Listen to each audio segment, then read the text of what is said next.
భక్తులందరూ కూడా చాలా గొప్పగా బాబాసాహెబ్ డాక్టర్ బిఆర్ అంబేద్కర్ గారి గురించి చెప్పడం జరిగింది. సో ఆయన చదువును ఒక ఆయుధంగా మార్చుకొని కులవివక్షను అక్కడి నుంచి ఈ అంటరాంతరాన్ని పోరాడుతూ ఒక ఎంత గొప్పగా ఒక వ్యక్తి ఎదగొచ్చనే దాంతో ఒక గొప్ప ఎగ్జాంపుల్ సెట్ చేసిన వ్యక్తిలో డాక్టర్ బాబాసాహెబ్ అంబేద్కర్ గారు మనందరికీ ఒక స్ఫూర్తి.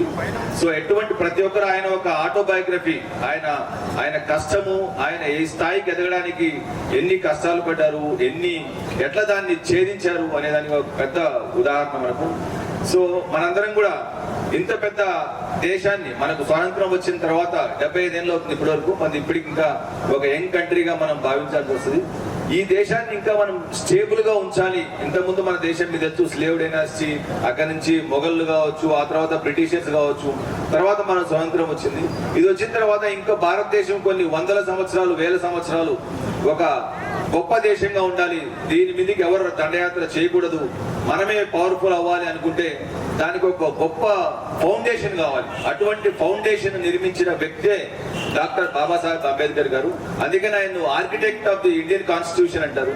సో దాదాపు 2 సంవత్సరాల 17 నెలల 17 రోజులు శ్రమించి ఎంతో అంతర్మథనం చేసి చాలా మంది మేధావుల దగ్గర సలహాలు తీసుకుని అక్కడి నుంచి వేరే దేశాల రాజ్యాంగాలన్నీ కూడా పరిశీలించి ఒక గొప్ప రాజ్యాంగము మనకు సమర్పించడం జరిగింది. ఈ రోజు ఆ ఒక్క రాజ్యాన్ని ఏ దేశంలో అయినా ఒక స్థిరత్వం ఉండాలి, స్టెబిలిటీ ఉండాలి అంటే దాంతో ఆ స్టెబిలిటీ తీసుకురావడానికి ఒక దేశంలో అసమానతలు, ఆర్థిక అసమానతలు ఉన్నా, స్థిరత్వం లేకపోయినా ఆ దేశం ఎన్నో రోజులు ఉండదు.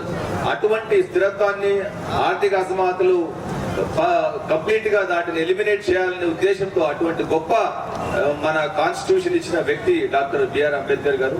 సో ఆయన కాన్స్టిట్యూషన్ అనగా దేశం ఎలా ఎదగాలి అనే ఒక నిర్మాణాన్ని కూడా ఒక ఆర్కిటెక్ట్ గా డాక్టర్ బిఆర్ అంబేద్కర్ గారు, బాబాసాహెబ్ బిఆర్ అంబేద్కర్ గారు మిగిలిపోతారు చరిత్రలో. అటువంటి గొప్ప మహనీయుడు ఈరోజు జయంతి మనందరము జరుపుకుంటున్నాం.